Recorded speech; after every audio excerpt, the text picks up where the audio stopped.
Welcome back to my A through Z playthrough for Here's the Storm.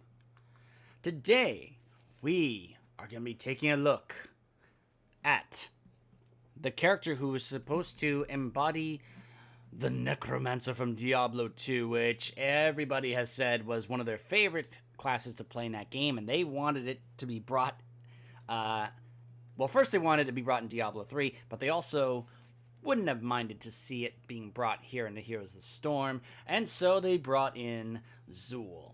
Now, when Zool came out, he was so strong. He was one of those characters that has a history, a legacy of being one of the strongest characters to ever been introduced to the game.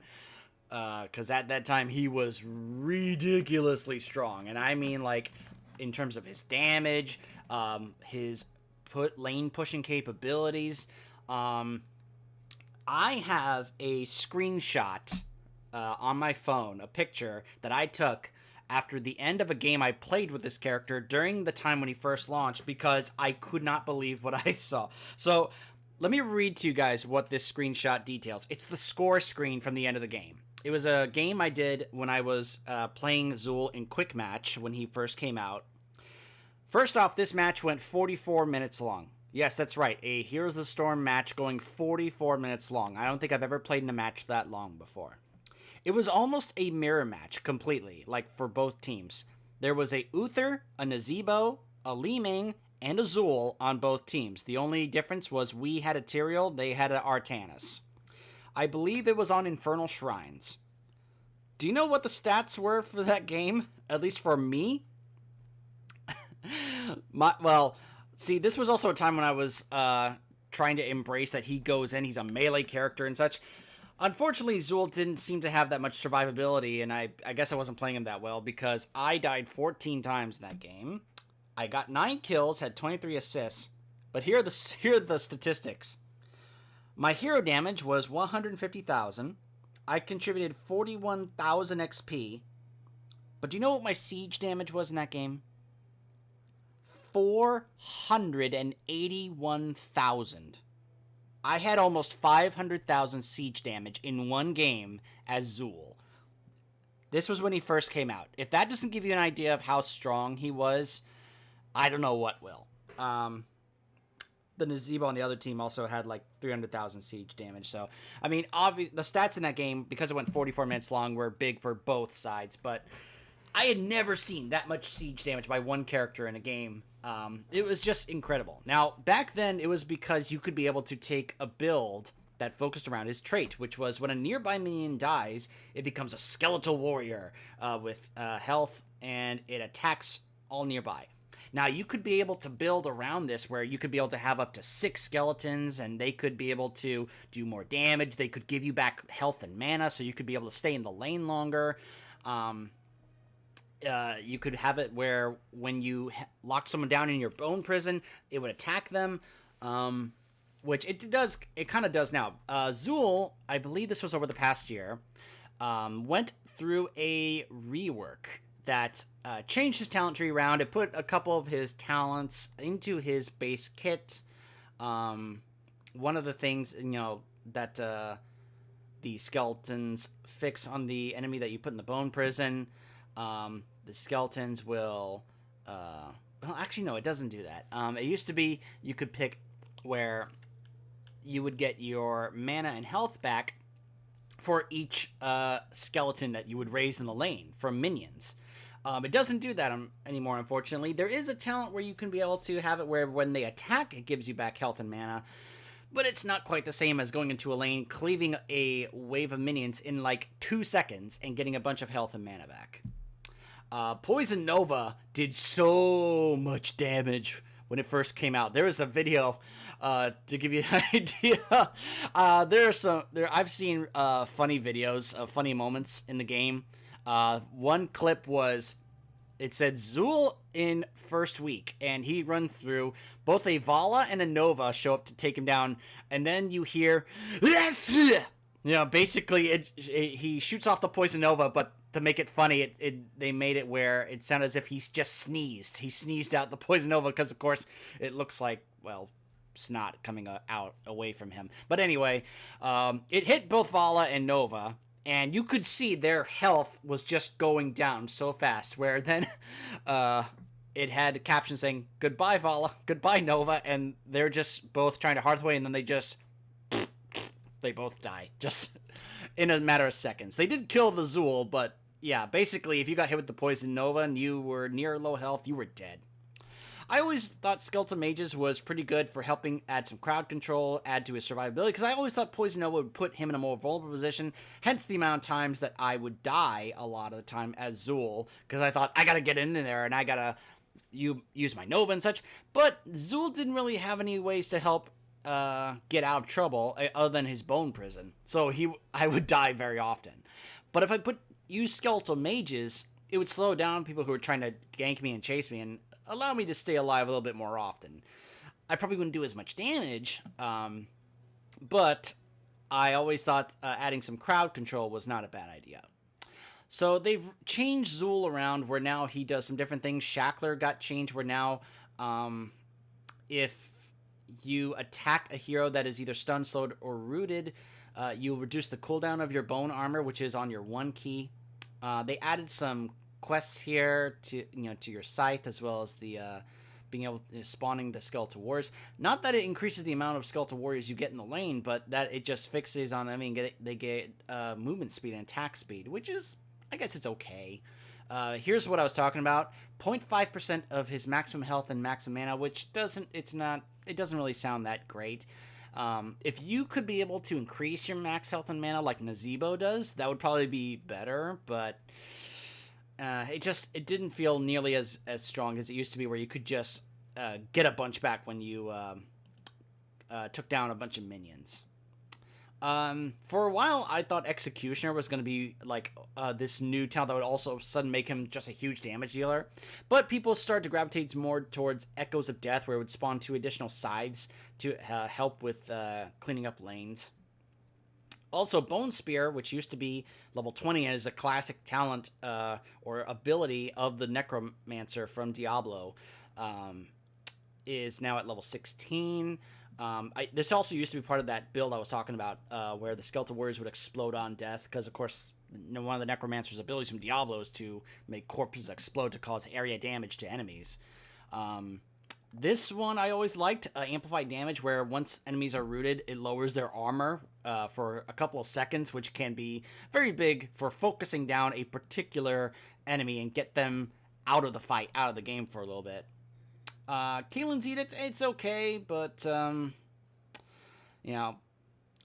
I did like that they made both of the ults stronger here by also buffing the Skeletal Warriors, where this heals Zool for damage dealt, so now it adds to her survivability, plus it also makes the Skeletal Warriors deal more damage, increases the slow amount of the Frost Mages, and makes Skeletal Warriors attacks slow enemies. So it was an interesting change that they went with for Zool.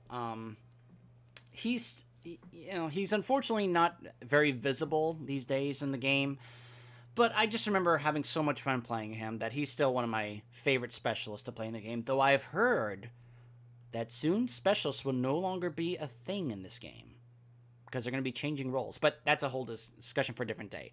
Let's take a look at the current Zool.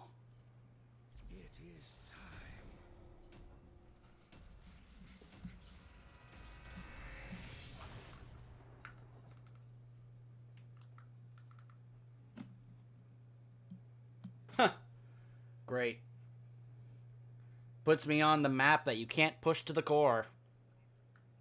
Great. Zool, one of the best lane pushers in the game, and you get put on a map like Towers of Doom where you can't even push to the core. Great. And of course, Zool's strength is not that he is good against doing siege damage to buildings. It's that he's able to clear up the lanes, fast and turn the lane in his favor by turning the minions to help him.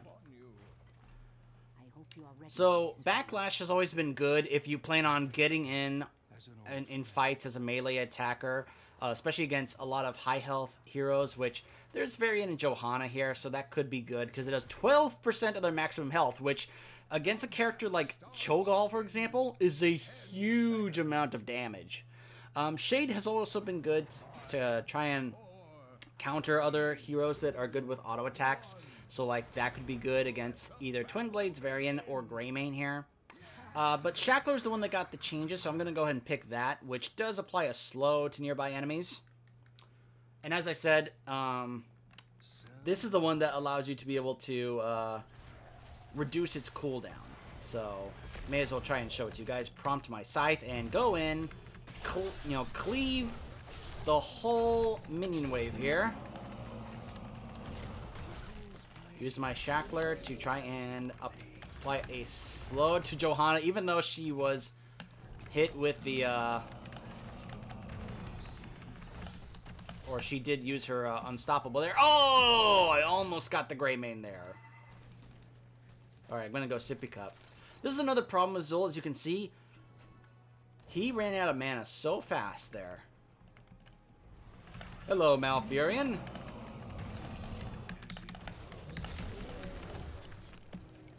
Again, I'm not necessarily using my Bone Prison to protect myself from damage. I'm using it just to apply a slow there.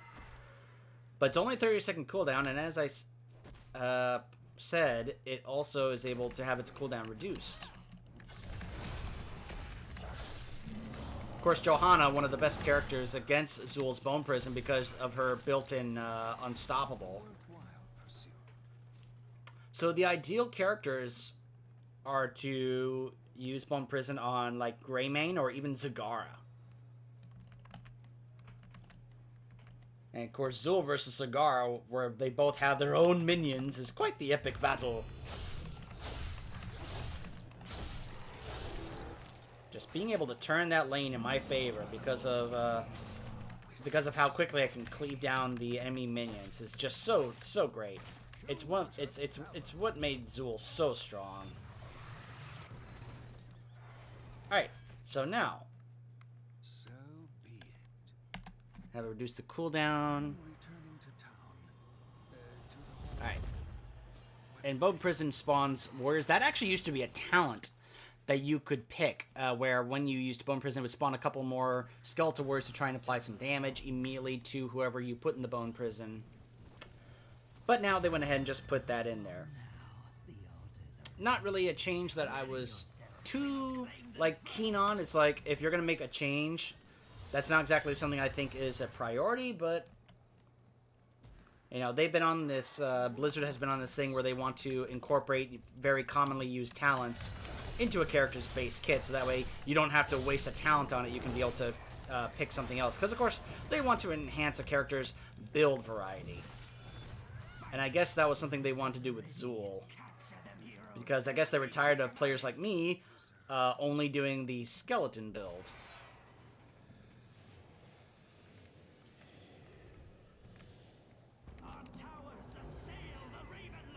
There we go.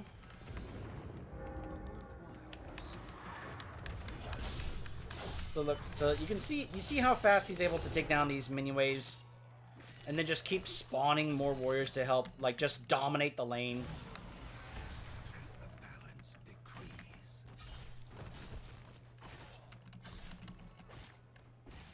Gotta be careful. Time to run. And now we turn around and cleave. Cleave.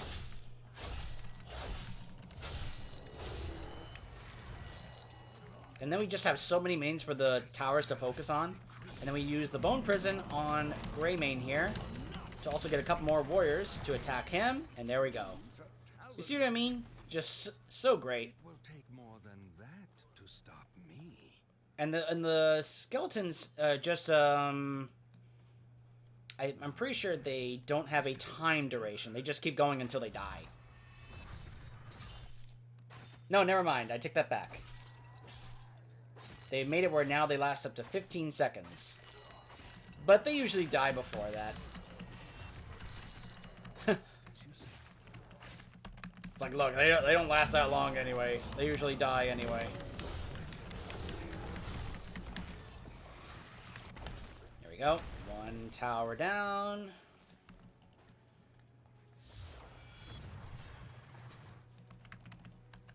Not fond of using a big cooldown like that.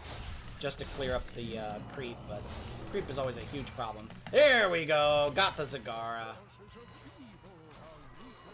I mean, you just have so many on your side here in the lane here, because you've got 4 there, and then you spawn 2 more when you use the Bone Prison. Ugh. It's a playstyle that I gravitate towards immediately and absolutely loved. And that's why Zool is so high leveled for me, because I played him so much when he first came out, because he was not only so strong, but he was also really fun to play. And I remember, like, there were so many people that were excited about that week, because there were people that were just feeling nostalgic about Diablo 2, and they were excited about playing this character, because they want to relive those days of playing that class from Diablo 2. That's not something I personally share, being that I never did get to play Diablo 2 back in the day. Alright, so now, we're going to take Skeletal Mages to help with these battles for the point, for the objective, I should say, actually.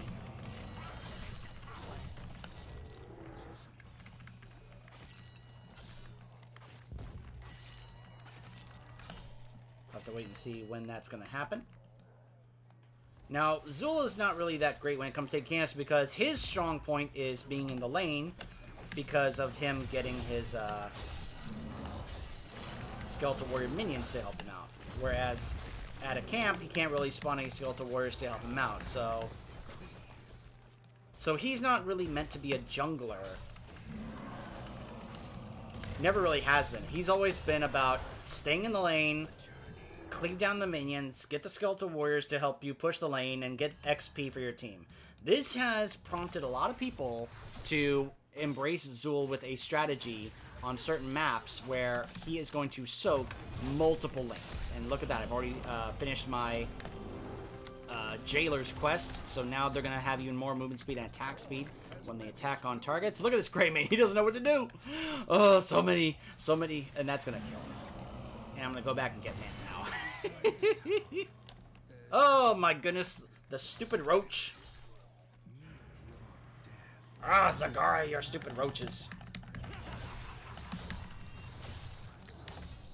Like, look at that, Zagara. I have friends too. You're not the only one who has minions.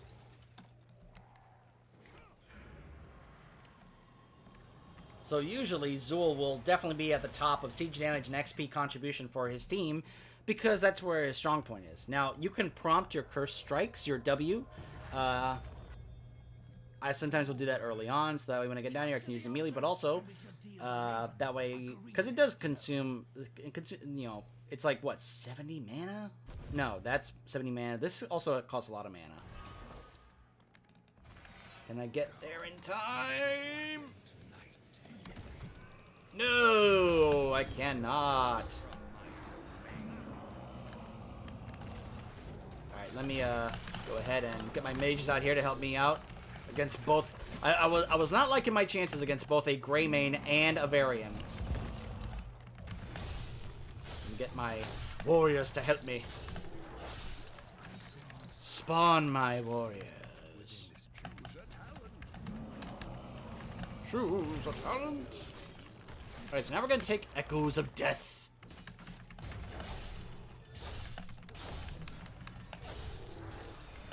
So you can see, because I can keep spawning warriors, I don't really have to worry about the fort there attacking me, because there's gonna be so many other mains for it to attack. Oh, we got that apparently.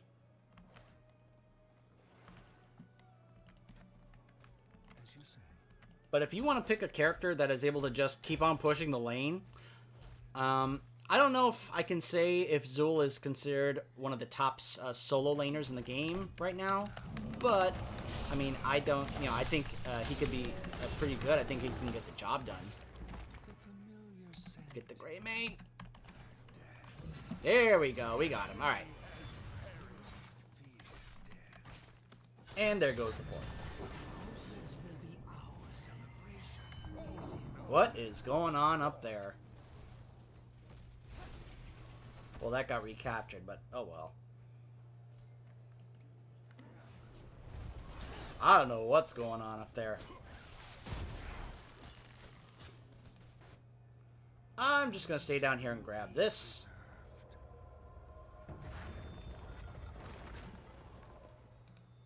The altars belong to those who claim them. That means you. Go ahead and grab that camp. Towers, destroy the Raven Lord. Look, there's only one more. Apparently the other two got taken. Alright, there you go. Push down that lane.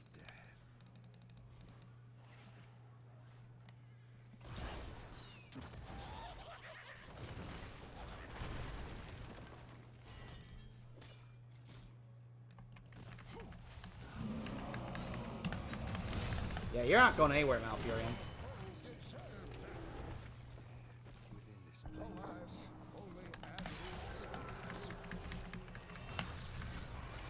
Of course, Johanna can just run away.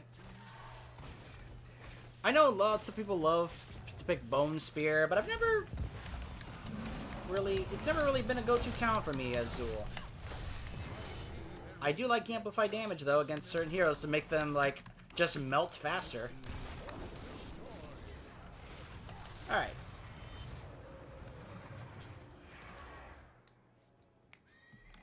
And of course, you just keep rotating, keep pushing the lane, because, you know, you just... Look at this. Look at this. I have so many allies here.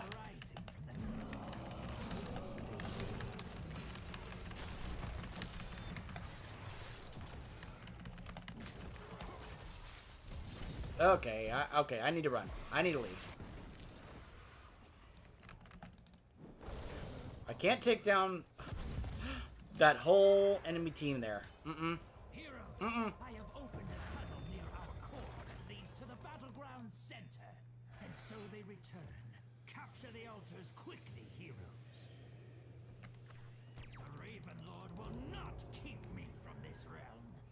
Is that all?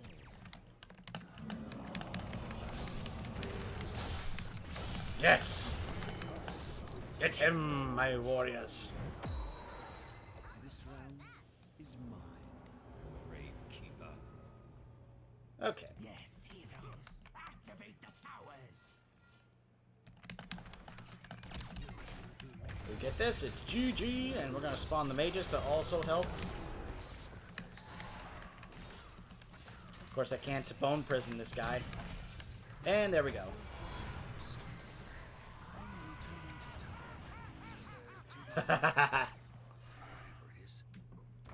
In case you can't tell, I still have a lot of fun playing this character. Zool is still one of my favorite characters to play in this game. I just love how strong he is at pushing lanes. I always have. Like, ever since he first came out, he's just...